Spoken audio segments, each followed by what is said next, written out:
Welcome back to the Bridge Podcast. I'm your host, Vicky. Today, we are diving into a topic that all of us can relate to. It's a topic that I've heard so many people talk about in different scenarios, but it's a topic that is so important because this is one of those areas of our lives that if we don't get it right, other areas of our lives might just not go in the direction that we would love. Today, we're diving into a topic, like I mentioned, that has to do with healing. And remember, on this podcast, the essence is where we bring the intersections of life, love, and growth together. And so I want to talk about healing after a bad breakup, as well as how to attract your soulmate. Breakups can feel very overwhelming, sad, and hopeless. As a matter of fact, research shows that several adults, over 75%, have experienced one breakup or another at one point or another in their lives. And it's been so hard to get over it. There's also this staggering statistics of people, at least over 70%, who experience emotional distress after a breakup. Emotional distress include feelings of loneliness. Some even feel as bad as they don't want to be here. Some feel so condemned, they blame themselves. There's a feeling of guilt that comes with breakups sometimes. And all kinds of other distress emotionally can be attached to breakups. It does feel like there won't be tomorrow with most of these bad breakups. And so people always have this feeling of, I'm done, I'm not loving anymore, I'm not seeing anyone any longer, I'm not putting any effort into my relationship, and so on and so forth. The good news, guys, is there's hope. There's hope. A breakup should not be the end of everything for you. It's just a breakup. Remember, there are over 7 billion people on the surface of the earth. And out of those 7 billion people, if 1 or 2 or even 3 people breaks your heart, or even 3 people break your heart, I promise you, it's not the end. You can still find love. You can still love again. Someone can love you again. And so it's important to stay hopeful. Today, I'll be breaking this down into 2 parts. There is the one part for men. My guys, I've got you covered. And there's the other part for my ladies. The reason for dividing this is because breakups is different for everyone, right? The way women approach breakups and the way men approach breakups is very, very different. There are 2 different things. And so we want to approach this realistically and talk about what works better for men and also what can work for women. But I'm going to start with the guys first. All right. So the very first thing I want to talk about is a story that touched my heart recently, shared by one of my close associates. And it was a guy named Mark. So Mark was in a 3-year relationship with a lady. They were very much in love. Mark was actually closer to a proposal. He went as far as purchasing a ring and was planning to propose on her birthday, only to find out that the lady was seeing someone else. And Mark realized that it was just a second option. He wasn't even the first. According to my friend, Mark was a second option. And so Mark called off the old plan about proposing to his girlfriend, and that was it. Of course, it was very heartbreaking. I mean, if you've nurtured a relationship for 3 years, that is a lot, especially for men. And that's why when I started, I said, we'll talk about men first. Men invest a lot in relationship, and what they invest is very different from what women invest. My ladies, take note. If a man invests his time on you, he's a keeper.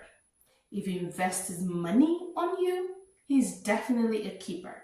Men do not, they do, now they'll go after some girls or whatnot just for the fun of it and spend a little bit of money or do this or that. But I think one of the most valuable assets that a man would give you, and we're talking men, we're talking solid men, right? Men who has good intentions, men who are actually looking for a relationship.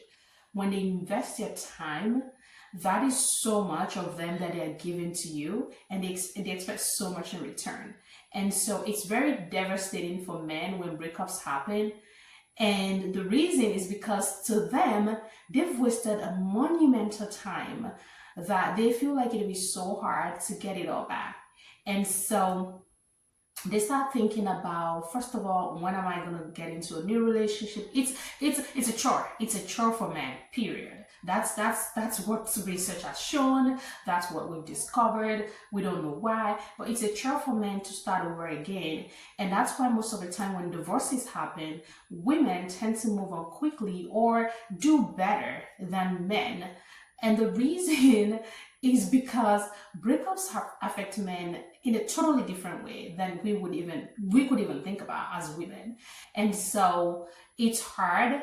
And for common scenarios like where the man realized that the woman was seeing someone else, or he was a second choice or third or fourth, it's very crucial that you as a man acknowledge your feelings, and you want to make sure that you express your emotions in order to be able to recover from this heartbreak and in order for you to move on. Now, that's very easy to say, right? We talk about all these things about healings. I'm going to make this simple. I'm going to give you 3 strategies only that if you use these strategies as a man, I definitely want you to comment and tell me, give me some feedback of how this works for you. And if it doesn't work, you know what? I don't know, but it's going to work. I promise. You just have to use it. 3 strategies. The first thing you want to do as a man when you experience a very bad heartbreak or breakup is talk it out. And I know that's the hardest thing for men to do. Men do not like expressing their emotions. As a matter of fact, men feel so vulnerable. Men hate to feel vulnerable. And so for them to talk about this heartbreak or this thing that makes them feel less than, remember, men, as a man, your ego is already bruised, that someone broke your heart. Don't forget that, which is fine, which is totally fine. However, if you don't talk about those things, if you don't laugh about it with your buddies and your friends, it's going to take you way longer to heal. So for example, if it's supposed to take you like a good 8 months to heal, it'll take you, honestly, maybe even up to 2 to 3 years to heal. The reason is because you're bottling all those things in and you're not talking it out with someone. So you want to find a trusted somebody that you can talk to. And when I say trusted, I'm talking someone neutral. I'm not talking about your next girlfriend. No. So because some men would get into a new relationship and bore the poor girl to death with their past relationship and all the bad stuff that the other lady did. No, that's not the way to heal. The way to heal is to talk it out with the people that are close to you. And I'm talking close friends. I'm talking a therapist. I'm talking someone you can share your feelings with that you know would not put you in a position where you're going to feel ashamed or you're going to feel like you have to hide things. You want to be raw and vulnerable when you talk about these things. Say it out loud. I just feel stupid. I feel like I've been scammed. I feel like I've been duped. I feel like my life's meaningless because I let this woman into my heart and life so bad that now everything just feels completely meaningless without her. It's okay. Talk it out like that. When you talk to your therapist, you also want to get very vulnerable and you don't want to hide anything. The reason you want to do this is when you don't talk about your feelings, especially your ugly and unpleasant feelings, it takes forever to heal. As a matter of fact, some people don't heal at all. I know for a fact that if you don't heal at all, that is a very hard place to be and you don't want that. So talk it out. Talk it out, talk it out, talk it out. Secondly, you want to focus on yourself. Yes, and I know that's tough. That is hard. Most of the time when men are experiencing heartbreak, one of the things that they do for the most part is they try to just stay in their own shell. That's not what I'm talking about. If you stay in your shell or you just stay in your own corner, it's okay. There's nothing wrong with that. But it could be worse because if you don't focus on yourself while you're doing that, it's even problematic. So, how do you focus on yourself? You want to engage in all kinds of activities and hobbies that you love so much because these can easily make you forget about your past, forget about your issues, forget about your problem, and it will distract you for you to quickly foster personal growth. Let's break it down. If you love to work out, this is a time you want to hit the gym every single day. Yes, no matter how hard, you want to get up and hit the gym. Listen, the other part about breakups that is so hard is the fact that you might find yourself in a position where you just don't want to get out of bed at all. You don't want to get out of bed. Your hormones are just so weak. You're tired. You're just in this set space where you're just like, I just don't feel like doing anything. No, this is the time to focus on you. If watching movies is what you love to do, some people, like for example, I derive pleasure in watching like Discovery Channel or even crime stories. So if crime story is your thing like me, go for it. You want to stay all day, not all day, your free time when you're not working, you want to use those times to nurture the things that you love. Whatever it is that you love, if you love going to the cinema, if you love going out, hanging out with friends, this is the time you want to do that over and over again. The reason is because you want those good distractions, those who keep you solid and keep you balanced a little bit, where you can balance your emotions and how you're feeling, and then be able to focus on you. If you love reading, this is the time to do it. Number 3, and the last one for my guys, is you want to set new goals. Now, these all sound very familiar, right? It's easy. Focus on yourself, set new goals, don't think too much, talk it out. But there are specific ways you want to set these goals. The reason why you want to set these new goals is because you want something to work towards that is going to provide you a sense of purpose. Because when we lose someone that we love so much, and I'm not talking death, I'm talking in real life, heartbreak specifically here. When you lose someone, you kind of lose a part of you with that person, because this is a life that you thought could be and is no longer the life that you had envisioned. And so now you need something else to look forward to.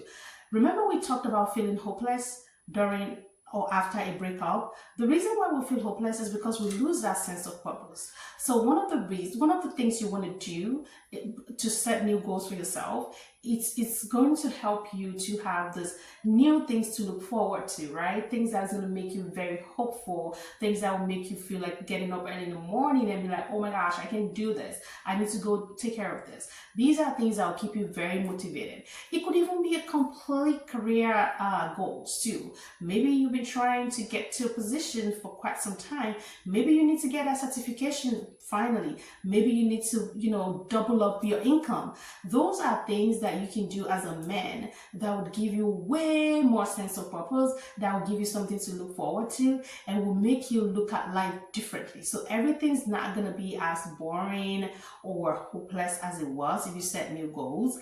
Everything's going to look like it's coming together. Remember, guys, this is important for you. You want to talk it out. Please don't bottle things up. When you bottle things up, guys, you're going to end up dating someone else and messing that person's life up like the other person messed your life up. We don't want to transfer anger. We don't want to transfer sadness. We don't want to transfer evil. We don't want to transfer heartbreak to somebody else. If someone else messed up your life, your job is not to go out there and mess up someone else's life. I mean, why should you do that? If someone messed up your life, your job is not to go out there and mess up another person's life. Please be very wary of this. This is something you want to stay away from. If someone messed up your life, as a matter of fact, try and go out there and see how you can make someone else's life better. So let's not keep this circle going on and on and on. When you mess up my life, now I gotta mess up your life and mess up someone else's life. Why? No, we're trying to heal the world. And to do that, we got to do better. So try these three strategies as a guy. Let me know in the comment how this works for you. And we can talk about this when next we bring some more experts on the show to kind of see other things that we can do to heal and be better. For my ladies, I have three strategies for you as well. I have not forgotten you, I promise. The first thing you want to do as a woman when you're experiencing a very hard heartbreak is you want to reach out. This is important. You definitely want to reach out to your support system. The reason why you want to reach out is because you want to surround yourself with positive influence. People that will make you feel good about yourself. People that remind you of how smart, intelligent, beautiful you are as a woman. People that remind you that that man is not the end. And there are other, again, remember, 7 billion people on earth. You've only been, you've only been hurt by one person. It doesn't mean that the other people out there are going to mess you up. So you definitely want to make sure that you're reaching out to your support system. You're talking to other people who matters and the people who uplift your spirit. Number two, you want to practice self-care. Now, this is huge for ladies. Self-care is so important because this is how we kind of have some kind of self-discovery sometimes. Engaging in a lot of well-being activities is what will get you healed faster and be able to attract your next soulmates. So it could be yoga, it could be meditation, it could be even just a cookbook, it could be cooking. You can discover, try new recipes, travel. Travel has helped me heal before, and it is so amazing when you go to these different places with different culture.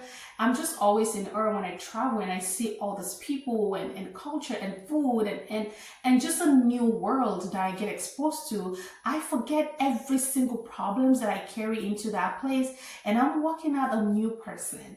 So if you're a person who loves to travel like me, definitely engage in some travel for your self-care. It's so important to do that for you, because what happens with heartbreak is it can really take away your confidence. It can take away everything you have worked so hard for, which is emotional mostly.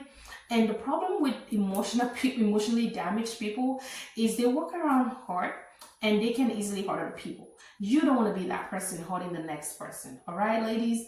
Please engage in some self-care. The last strategy that I would say to adopt as a woman going through a very hard or difficult heartbreak is you want to reflect.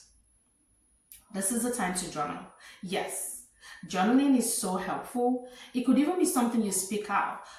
The way I journal is different. So not all of us like to take a pen and paper and write. I do not write.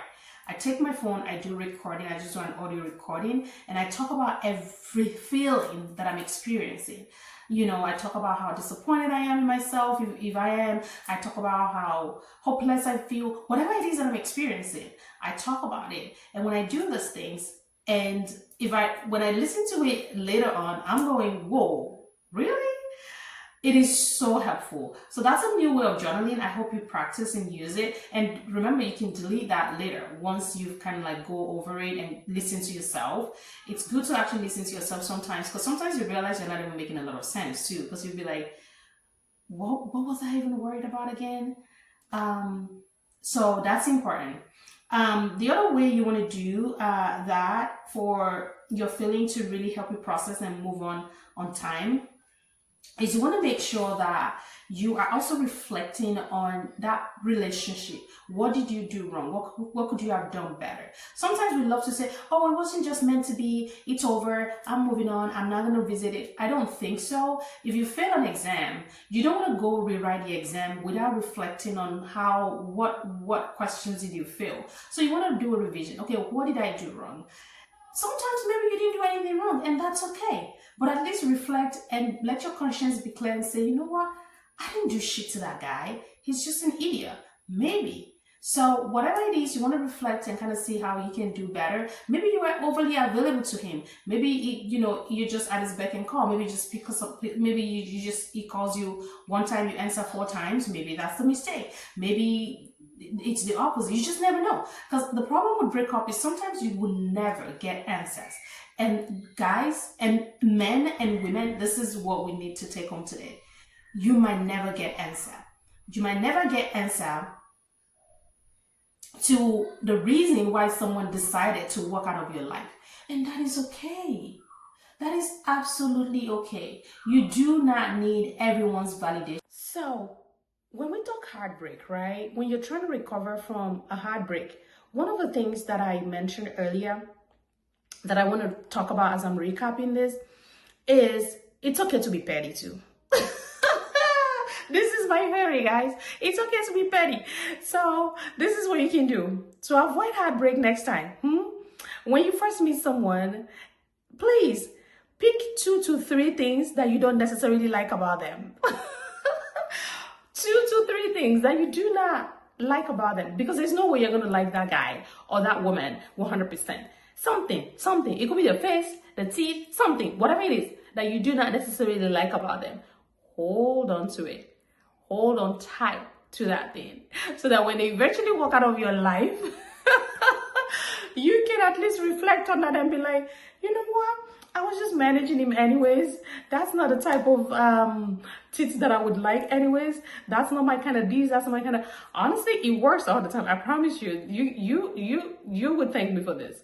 You always want to hold on to something about them that is not so beautiful that you can use to console yourself later. But my hope for you is that as you work through your healing journey, all jokes aside, you take your time to be very kind to yourself, which we always talk about on this platform anyways. But it's more important during breakups that you stay very, very kind to yourself. The reason why you want to be kind to yourself is if you're not kind to yourself, no one will be kind to you. And I think that's something important, that whatever we put out there, most of the time, it comes back to us. So please be kind to yourself, practice self-compassion, and don't feel sorry for yourself. Ladies, men, do not feel sorry for yourself. Please don't go around saying, "Oh, why is this happening to me? I'm just so I'm just so unlovable. I'm just meant to be alone. I think marriage is not for me." No, if marriage is what you want, you're gonna get it. But you gotta stay hopeful, and you have to believe in those things when you say it out. So don't walk around with self-pity.